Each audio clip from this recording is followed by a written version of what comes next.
Welcome to another exciting episode of the Andre The Beast Crayton Show. I'm here with my beautiful co-host, Yolanda M. Smith, the Branthropist. Let me finish that, the Branthropist. Oh my God, you did so good. I'm getting good at that. I know. I'm really liking you these days. Yeah, thank Oh you. my God, thank you. Oh my God, you know what? I'm loving your energy today. It's fire. Yeah, we've been on fire. And it's gonna stay on fire because we got a real exciting show.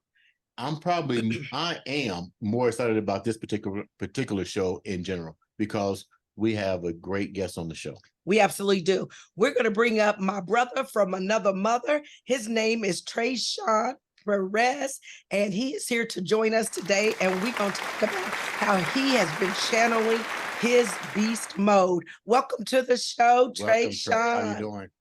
How are you? Thank you. I'm doing great. Thank you for having me on the show. I'm so excited to be here. Absolutely. We're delighted to have you. So just to put some context around this, because y'all like your brother from another mother. See, we belong in the same community. We both go to Spectacular Academy, and that community there is like a family. And so when you meet and you have opportunity to connect with one another, the connection is so strong that we literally feel like we're family. Now, one of the things that I'm sure Trey Shawn will agree with is that when we say family, it doesn't necessarily mean your relative. Right. These are the people that are like-minded. They're vibing with you. They want you to be successful. They're there to support and to help you. So I'm sure you would agree with that, Trey Shawn. Yeah, yes, for sure. It's definitely a close-knit community to a point where, you have so much tremendous support and abundance of love there. Like it is truly a family that is not your relatives, and it's just so different that the culture just definitely just helps you to grow and nurture the things that you need in your life. Absolutely. So let's start off this way. Before I get into asking all my questions, why don't you give our viewing audience really a snapshot of, a little bit about you, who you are, where you live, to come from, and what you've been doing, and maybe, some of the challenges and obstacles that you've overcome. And when we look at challenges and obstacles, again, that doesn't mean all negative, right? A challenge can be just a stepping stone to how you achieve something and these sorts of things. So why don't you just share that with our audience? Okay, so I'm actually originally from Baltimore, Maryland. I'm now actually living in Palm Coast, Florida now. So I'm a big traveler. I traveled a lot when I was also in the military. So that has definitely made me have the spirit of wanting to just be around different cultures, being and doing different things.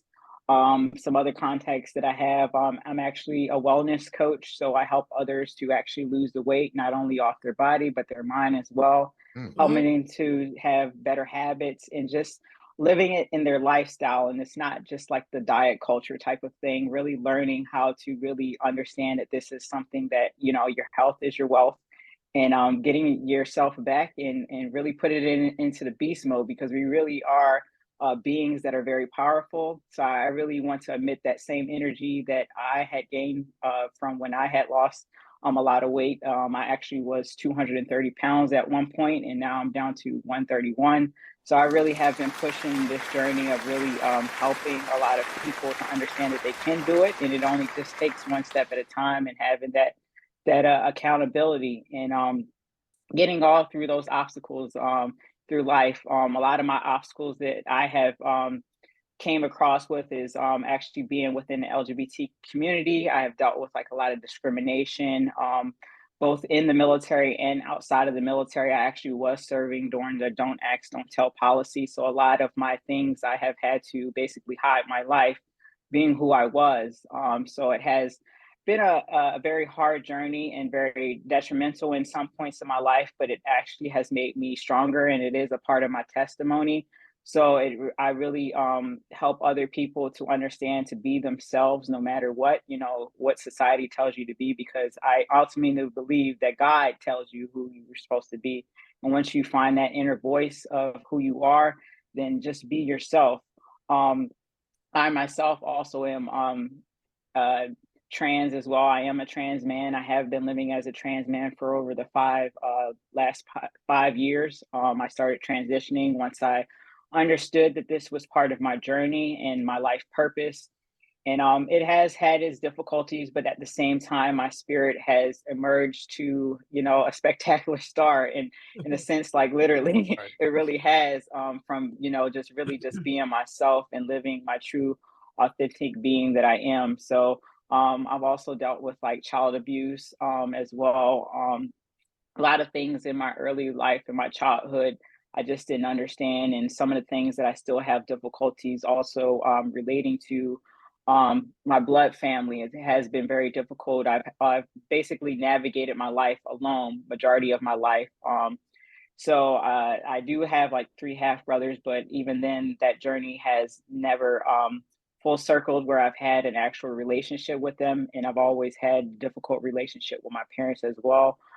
So it's been a very lonely journey until the past like couple of years. Once I had came to the academy, that's why I'm so like involved with the family, because they really gave me the support that I needed, and the actual being able to just really be there and show me that I no longer was alone. So my journey has been very lonely. I've always called myself a lone wolf, but I'm starting to learn how to be a part of a pack, and really, just full surface to help others to get through the same difficulties that they may have had similar things in their life as being obstacles. So I'll just say right now, if you're watching this, please, please like, share, and comment, because he's not alone, and we know you're not alone. There's a Right. lot of people out there that are challenged. You know what? I don't know that there's any of us that haven't gone through some level of adversity, trauma, challenges in life. If you have, please stand up and call the show, because we want you to be on the show, Yeah. because most I think you would be an anomaly. But you said a lot. Okay, so let's just kind of go back and unpack some things, because I'm gonna tell you what I first thought. You said I'm in the military, then you said I was 230 pounds. I'm like, how was you 230 pounds and you was in the military? So we all sit here going, okay, help us Yeah. first. And what branch of the military were you in? Can I give us a little bit of some Yeah, context there? I was in the active duty army. I did 5 years. I Okay. actually did between two duty stations. I was at Fort Knox, Kentucky, and then I had headed over to Germany.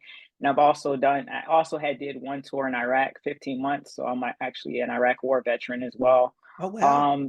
And I actually, when I was in the military, I struggled with my weight. I wasn't actually like 230 pounds. I actually didn't start to gain the weight until after I had got it out of the military. I had really lost a lot of sense of purpose, because I thought that the military was going to be my career for life, and things just didn't end how I wanted it to end, because the last year of service, I actually was on deployment. I actually was on stop loss. So a lot of things happened that transpired that it was just I just saw it wasn't going to end up being my lifelong career. So once I got out, it was very hard for me to navigate what was I going to do, because I essentially thought that the military was going to be my whole entire life. So I ended up staying around the military culture, working with like, the PX and the commissary.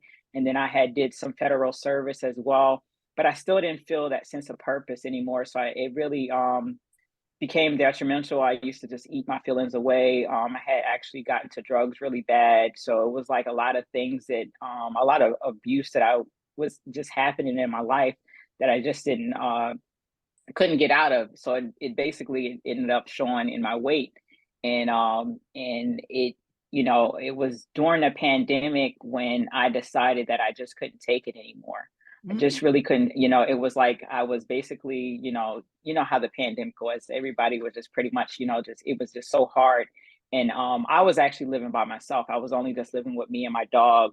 And it was so mentally just hard. And I also deal with PTSD like really, really bad. But it was like I had to figure out some way to gain my sense of life back. So I literally just started walking the pounds off. And it really helped me to just let go of a lot of things that I was just holding on to, and figuring out what was like just triggering me all the time, all the traumas, and really addressing it really fully. And that's where, I started to lose the weight, and I started to become an avid hiker. I would literally travel across the states with me and my dog, and we would just find different trails and things to go to.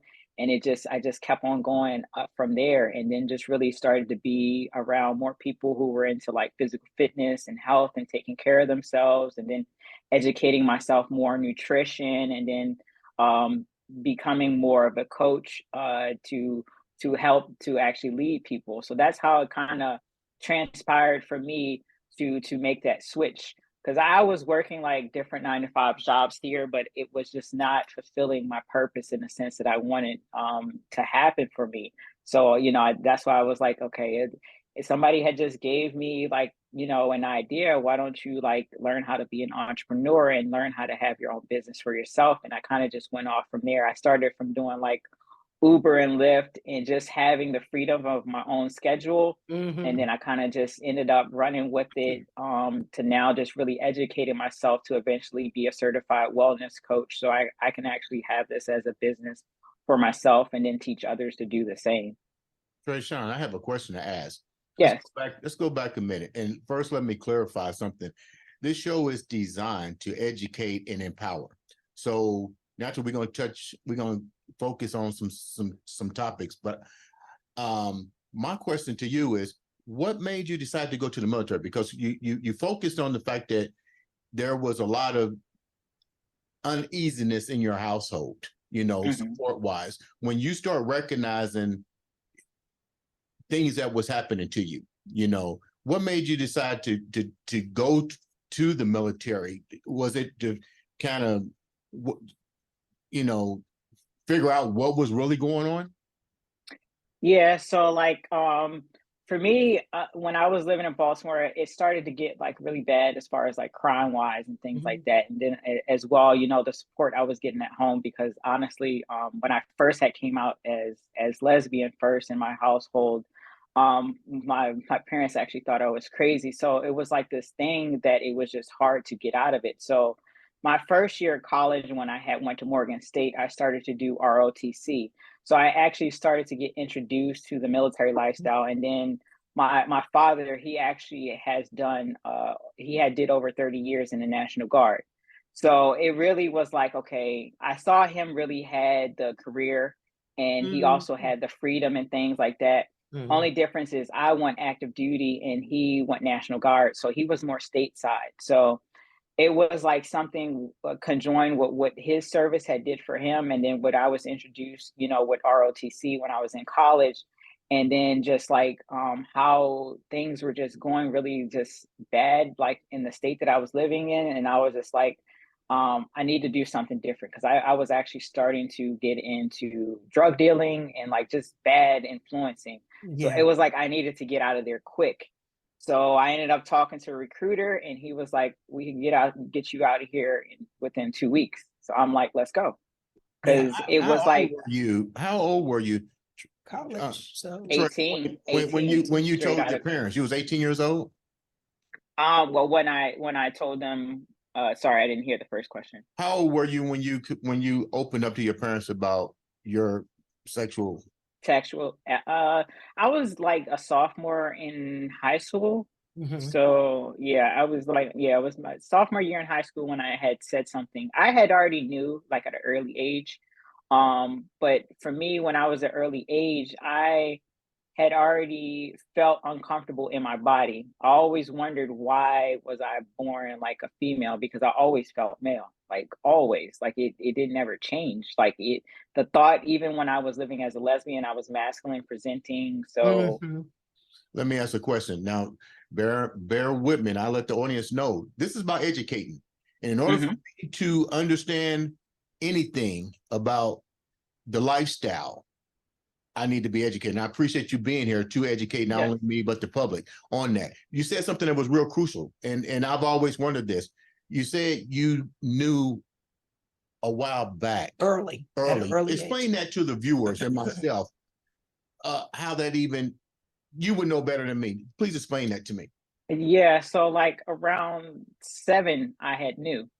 And actually, I had attempted suicide at that age. I already didn't understand like why was I trapped in this body. I didn't understand.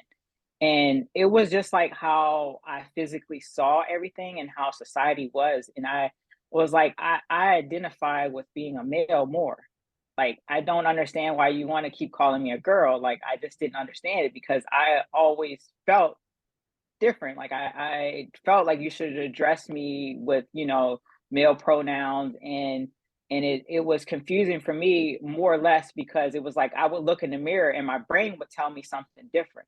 Really? So yeah, and it has helped me since I've started hormone replacement treatment, but still the what is called is gender dysphoria, Right. and Mm. and that's why a lot will end up having the surgeries and things like that, so you can actually physically see yourself how you think in your brain. In your brain. And Okay. yeah, and Were there that's where like were there other individuals around that? You're 7 years old and you see something just isn't right. You mhm. really don't know who to really share this with and stuff. As you got older, did you notice that other individuals were feeling the same way you felt at that age? I mean, 7 years old. Wow, that's pretty young to start, feeling these things. Yeah, and it was like something I just saw, like how I would view like television and stuff like that. Right. And you know how like sometimes you would just, you see representation on TV and it would just be so confusing to me because it would be like, of course, and I went to private school, so I had to wear like The dress for my uniforms. whole Uniforms entire and stuff. uniforms, Yeah, all. yeah, Yeah. So yeah. it was so confusing for me because it was like I want to wear the boys' uniforms. Like I don't understand like why am I in a dress? You wasn't And trying to my play with dolls. You wanted right. trucks. Yeah, gotcha. Exactly. Like Gotcha. it made no sense to me. And it Yeah. was always still forced upon, even because my mom's more the enforcer in the house. So it was still forced upon like my mom, like, you gotta have your hair done, like you gotta dress feminine, but it was always ended up into an argument. And I always felt like just so drained from it because it was like I was literally hiding my identity and how I felt, and it I didn't really I knew about like other lesbians. I didn't know nothing about transgender Yes. until probably like around 2017, 18, when I actually had an ex had seen a documentary or somebody else. And it's a little bit different when I was living in Germany because things kind of just it's a little bit more behind and how the information, like I wasn't always like on YouTube and doing the internet too much when I was in a service, so I didn't really know that it was really out there until my ex had introduced me. It was like this guy is very very similar to your story, you should check it out. And then when I started to watch it, I was like, Is it wow, the one like that's on net? that's like exactly.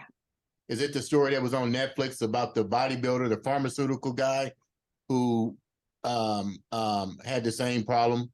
Can't think of the name of the Netflix series, but it was a documentary about sort of what you're talking about. He was a pharmacist. I mean, Okay. Yeah, it wasn't that one. I had saw this gentleman, he was on YouTube. And he used to have this magazine and stuff, and it was mainly like a lot of black like trans men and wow. people who were like into the ballroom scene, especially like the DMV area. Mm. So that's how like I had figured that, being open to that community. And once I had started watching his YouTube, and then I had ended up finding another, like the first military man I had actually found who had transitioned. He was in a service too. And then I was like, wow, like there's other people like this out here, like me. Like I just didn't, I just never seen it. Cause Thought I you never, were alone and something was wrong with you for mhm, thinking the way you were thinking. So what about the To golden find, yeah. balance though that he well, mentioned? well, that was after he had got out of the service. Okay, okay. So Mhm. so when you went into the service, then were you scared to let them know how you felt or that you were part of the LGBTQ community? So you just never said anything and identified as a woman through the service.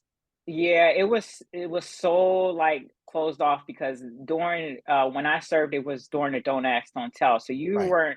you weren't really allowed to, like, if you was a heterosexual couple, they're allowed to show affection, allowed to hold hands. If you're a lesbian couple or if you're a gay couple, that was not allowed. You're not supposed to show that.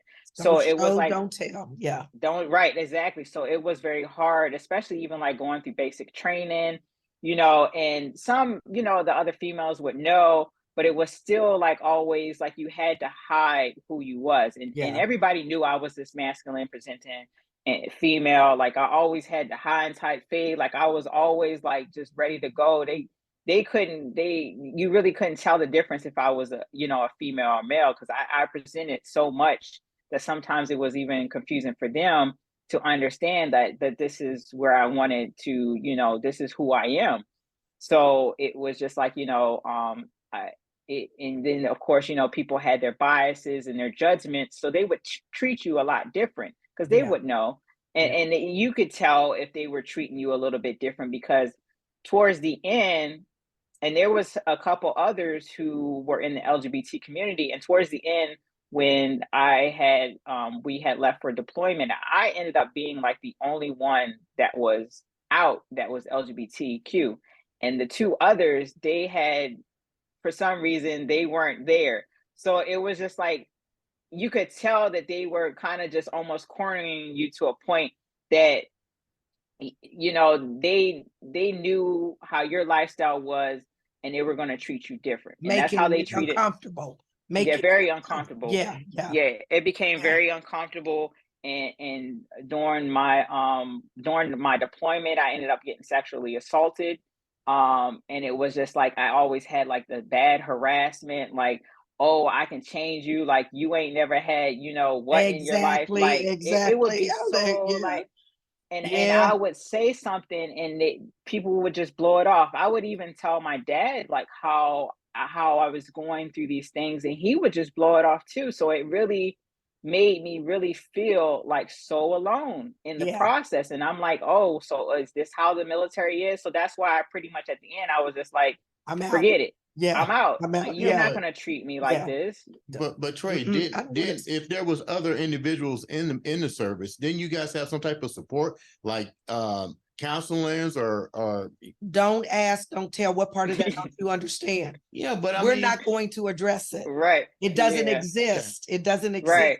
And okay. I had counseling in the beginning, and this is something that's always been a stigma around the military, is about getting mental health as well.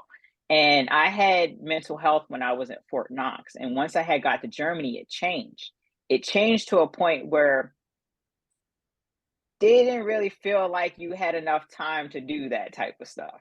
Mhm. Let's Okay. just put it that way. Yeah. So like, because even when I had ended up injuring myself, and I ended up in I do believe I've had 2 TBIs that were undocumented, and these are some of the things that go on. They just don't document. They don't want to document it properly because they're just not the people. Some people just don't want to do their job. They see you you know, for who you are, and they just don't want to do the lineage because it's too much work, even though it's your job.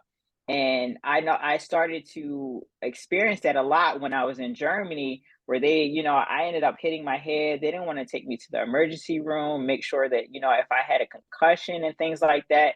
A lot of things just get brushed under the rug because it's just about suck it up and drive on, drink some water. Here's some ibuprofen, get up and get back And out there. get it Mhm. moving. Yeah. So Yep. let's fast forward because I know we've spent quite a bit of time on this and there's so much more to you. So I think that, you know, one of the things I would be interested in knowing is, but you've overcome a lot. Do you feel supported today? And what was the sort of turning point for you where you became confident, had the courage to say, I'm going to stand in my truth? Whether, I mean, and that's from the weight loss, because all of this then becomes a effect, you know, a snowball effect. One affects the other, the PTSD, the weight gain, the weight loss.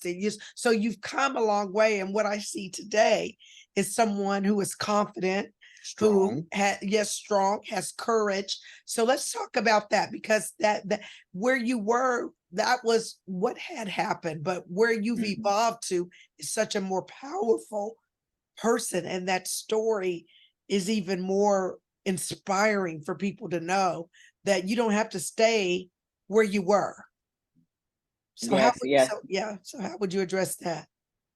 So for me, I think the turning point for me really was when I had started to get into the academy. And then it started to really give me the support that I needed. And it really opened up doors for me where I could really just be myself. And I think probably like the biggest turning point was when I ended up talking at the Tallahassee about the transgender rights. And that right there showed me how powerful I could be and how much I belong being here. And it really transpired to you know, me to a place that I really did belong. And there was others out here and that we are a human race. We're all fighting for our rights here. And I think that's when I really, really found my voice. When I started to be around the communities that were really supportive and understanding and that were just like me. And that's where I really started to see, to see things transpire and really just see my light. That's powerful. That is You know, powerful. Trey Smith, I got a question. I was Trey talk- Shawn. Trey Shawn. I'm Smith. I told you he's my brother from another mother, but dang, you done changed your name. I was sharing with some friends of mine that you was going to be on the show, and they was excited. And because I need to be educated on a lot of this stuff, my question is, how do you feel? You now in Florida, and Florida is not real supportive of the movement. Hopefully you will change that. But how does that affect you, knowing that you're in this state, you love Florida, and they're not proactive with the movement? Oh man, it has been a fight. It really has been, and it really is hard too because I don't really have the support in my household. I actually live with my parents right now, so it's even harder. So like I'm literally fighting with the state and then fighting with my own people that I'm actually living in. So So they haven't come around yet after all this time. They are still, yeah, it's so contradictory because you know how they say I say that love is an action. You can tell me that you love me all day, but are you really doing it? You know what I'm saying? And it was funny because me and my mom were literally just having an argument before you left. And I was like, I need the door closed because I'm have a podcast. And we literally got into a whole argument about things. And it's just seeing those things. It's just like you're not supporting the movement that I'm doing right now for myself to support myself. And it's always an argument when it comes to things. So like living in the state is even harder. Like I've had to, I used to have like equality stickers on my car and I've taken them off just to not feel like a target. And then like I know certain people they want to wave the rainbow flag and the trans flag, but I just don't want to. I don't want to feel like a target. I don't want to stand out like that. Yes, I can stand as a trans man and you get to know me, but I don't want you to know me just by, just that flag and things like that. So I really do it in a way where I just help people to understand that I'm a person. I'm a human Yeah. being. I'm here to Yes. be here. And it's hard too because every day when I make my walk, there's somebody who has a DeSantis flag, like You and already he's know. a veteran, and he's a veteran too. So and we Yeah. say hi to each other. He probably has no idea, no Yeah. idea. You know what I'm saying? So I kind of am more of an like you say, I'm more of like a ninja. I stay very just very very low key. So for it's hard. I don't watch TV. I don't watch any of that mess. I think it's just nothing but a clown show to me. I don't watch it. Yeah. And I really just stay out of it and I just stay more focused on to what I need to do in my journey. And me realizing like when I did have the when I did go and speak when I was in Tallahassee was to stay more in movements like that to help the younger youth, to help them fight, because I feel as though um, that I can help them more, to support them more from the back end than I can during being as the face so much. So Right. that's where I support more because this younger generation, they know who they are, and I know it's still a journey for me. And I'm so happy that the younger generation is out here really speaking their voice. So I really stand as more as a veteran in the community and just go out there and fight for your right and really be out there. I'm here to support you. And I'm so proud of them. you know, and yeah, it has been, and it has been many times, like people has told me like, why don't you come back to, because I was living in Pennsylvania before I moved here. It's like, why don't you come back to Pennsylvania? We can help you to move out of Florida. And I've thought about it quite a few times because, you know, also just living in a household that's very toxic, but at the same time, it's very hard. I live 15 minutes away from the beach. Like life has literally You changed, don't want to you leave know, the beach. You gonna pick your life has, battles.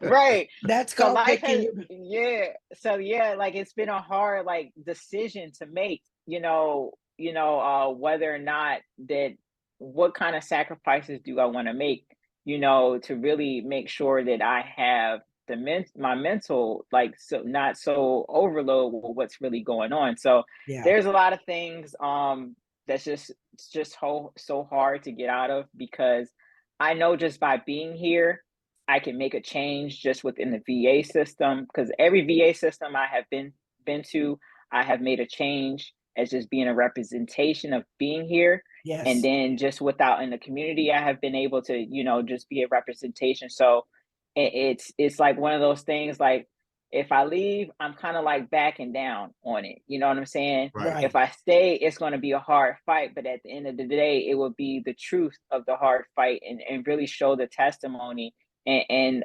the overcoming the things even when the war is going on. That's how I That's think, perfect. Yeah, yeah. that's a perfect way. What's the Well, one we're thing? we're out of time Are we? at Can this. I ask? Yeah, you can ask. Can I ask one more question? Yeah.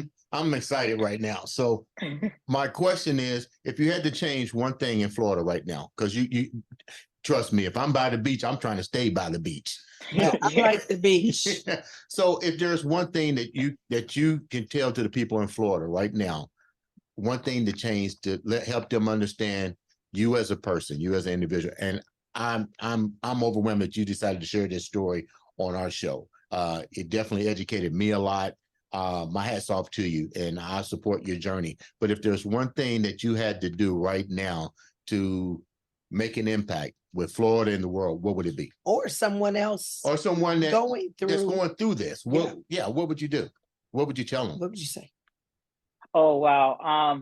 That's a Find your big one, ain't support. it? Yeah, it is. It's literally find your support system and understand that they are there for you and open up to them.